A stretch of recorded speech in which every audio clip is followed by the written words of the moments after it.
নমস্কার বন্ধুরা, আরও একটি নতুন ভিডিওতে আপনাদের সবাইকে স্বাগত। আজ আমি আপনাদের তৈরি করে দেখাবো সম্পূর্ণ নিরামিষ একটি কুমড়োর রেসিপি, যেটা কি খেতে অসাধারণ লাগে। চলুন তাহলে আর বেশি কথা না বলে শুরু করা যাক আজকের এই ভিডিওটি। সবার প্রথমে এখানে আপনাদের দেখিয়ে দিচ্ছি আমি 400 গ্রাম কুমড়ো এইভাবে ডুমো ডুমো করে কেটে নিয়েছি, আর একটু বড় সাইজ করে কেটে নিয়েছি, আর আগে থাকতে পরিষ্কার করে ধুয়ে নিয়েছি।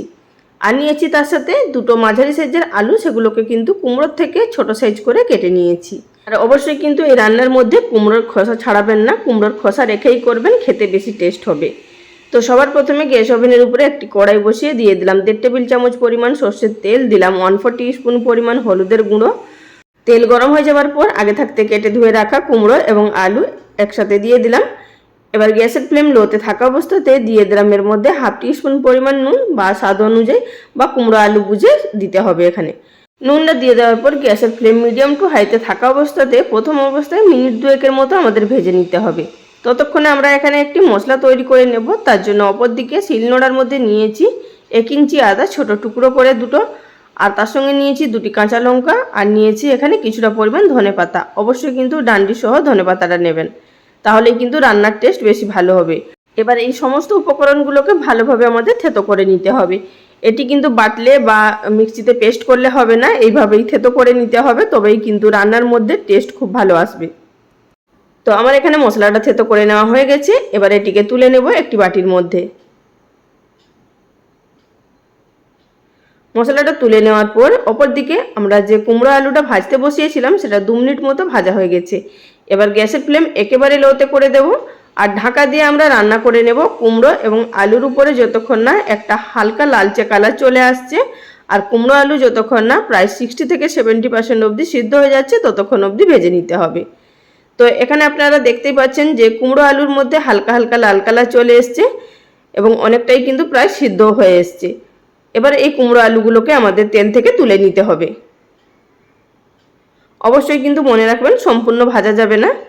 তো বাকি যে তেলটা বেঁচে ছিল তার সঙ্গে আরও সামান্য পরিমাণ প্রায় 1 টিস্পুন মতো তেল দিয়ে দিলাম। তো দিয়ে দেওয়ার পর তার মধ্যে ফোড়নে দিয়ে দিচ্ছি 1/2 টিস্পুন পরিমাণ 5 ফোড়ন, আর দিয়ে দিলাম একটি শুকনো লঙ্কা, একটি তেজপাতা ছিঁড়ে 2 টুকরো করে। ফোড়ন হালকা ভেজে নেওয়ার পর তার মধ্যে দিয়ে দিচ্ছি আগে থাকতে থেতো করে রাখা কাঁচা লঙ্কা, আদা এবং ধনেপাতা। দিয়ে দেওয়ার পর গ্যাসের ফ্লেম একেবারে লোতে থাকা অবস্থাতে এটিকে ভেজে নিতে হবে প্রায় 30 থেকে 40 সেকেন্ড অবধি। আর অবশ্যই কিন্তু গ্যাসের ফ্লেম লোতে রাখবেন, তা না হলে কিন্তু পুড়ে যাবে, ভাজা হবে না। তারপরে এর মধ্যে দিয়ে দিচ্ছি একটি বড় সাইজের টমেটো কুচি করে। টমেটো কুচিটা দিয়ে দেওয়ার পর হালকা একটু নাড়াচাড়া করে ভেজে নেব। তারপরে এর মধ্যে আমি এড করে দিচ্ছি টিস্পুনের থেকে একটু কম হলুদের গুঁড়ো, আর দিয়ে দিচ্ছি এর মধ্যে স্বাদ মতো নুন। অবশ্যই কিন্তু মনে রাখবেন নুন হলুদ আগে ব্যবহার করা হয়েছিল, সেই বুঝে কিন্তু ব্যবহার করতে হবে। নুন হলুদটা দিয়ে দেওয়ার পর নাড়াচাড়া করে মিশিয়ে নেব। অবশ্যই কিন্তু গ্যাসের ফ্লেম লোতে থাকবে, তা না হলে কিন্তু মশলাগুলো পুড়ে যাবে। নুন হলুদটা দিয়ে মিশিয়ে নেওয়ার পর হালকা একটু টমেটোটাও সফট হয়ে গেছে। এই পর্যায়ের মধ্যে এড করে দিচ্ছি সামান্য পরিমাণ জল, যাতে করে যে গুঁড়ো মশলাগুলো ব্যবহার করব সেগুলো পুড়ে না যায়।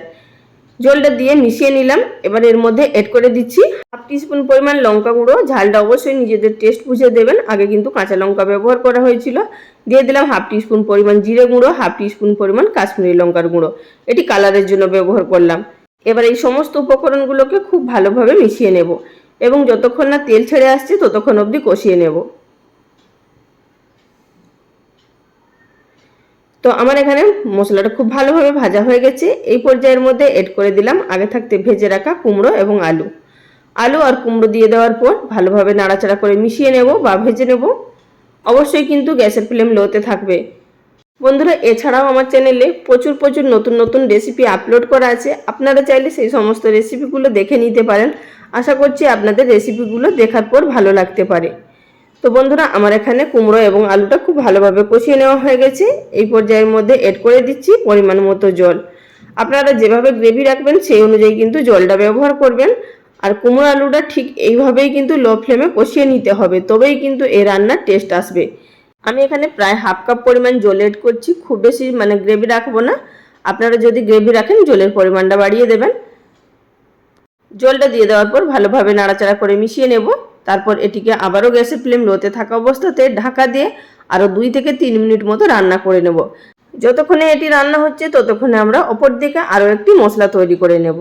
গ্যাস ওভেনের উপরে একটি কড়াই বসিয়ে দিয়ে দিলাম 1 টেবিল চামচ পরিমাণ কালো সর্ষে, 1/2 টিস্পুন পরিমাণ গোটা জিরে। একদম লো ফ্লেমে এটিকে হালকা করে নাড়াচাড়া করে শুধুমাত্র গরম করে নেব। খুব বেশিক্ষণ ধরে কিন্তু ভাজবো না, তা না হলে কিন্তু সর্ষেটা তেতো হয়ে যাবে। আর লো ফ্লেমেই ভাজবেন। তো যখনই দেখবেন যে হালকা হালকা মানে একটু কালার চেঞ্জ হতে শুরু করছে বা ফুটফুট করে ফুটতে শুরু করছে, সেই পর্যায়ে কিন্তু এর মধ্যে দিয়ে দিলাম 1/2 টিস্পুন পরিমাণ কসুরি মেথি। এখন গ্যাসের ফ্লেম একেবারে বন্ধ করে দিয়ে শুধু একটু নাড়াচাড়া করে নামিয়ে নিতে হবে। এবার এটিকে আমাদের গুঁড়ো করে নিতে হবে। ঠান্ডা হয়ে যাওয়ার পর গুঁড়ো করে নেব, তবে কিন্তু অবশ্যই মনে রাখবেন হালকা দানা ভাব রেখে কিন্তু গুঁড়োটা করতে হবে।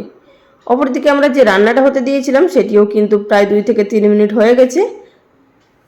রান্নাটার মধ্যে কিন্তু খুব সুন্দর কালার এসছে এবং হালকা গামাখা ভাবও চলে এসছে।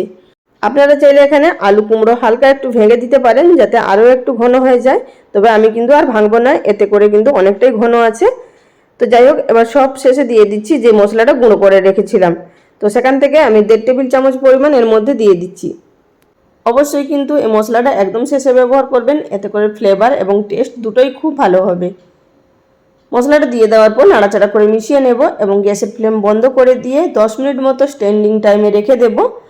বন্ধুরা, আপনাদের কাছে রিকোয়েস্ট করছি আপনারা একদিন হলেও এই রেসিপি বানিয়ে তৈরি করে দেখবেন, খেতে অপূর্ব টেস্ট হয়। আর যদি নিরামিষের দিন তৈরি করেন আর কোনো কিছুরই প্রয়োজন হবে না, এই তরকারি দিয়েই কিন্তু ভাত খাওয়া হয়ে যাবে। এটি শুধু যে ভাত তা নয়, রুটির সাথেও কিন্তু খেতে খুব ভালো লাগবে। তো এখন একটি আমি সার্ভিং বোলের মধ্যে সার্ভ করে নিয়েছি। তো বন্ধুরা, রেসিপি কেমন লাগলো অবশ্যই লাইক কমেন্ট করে জানাবেন। আজ এই পর্যন্ত, সবাই ভালো থাকবেন, নমস্কার।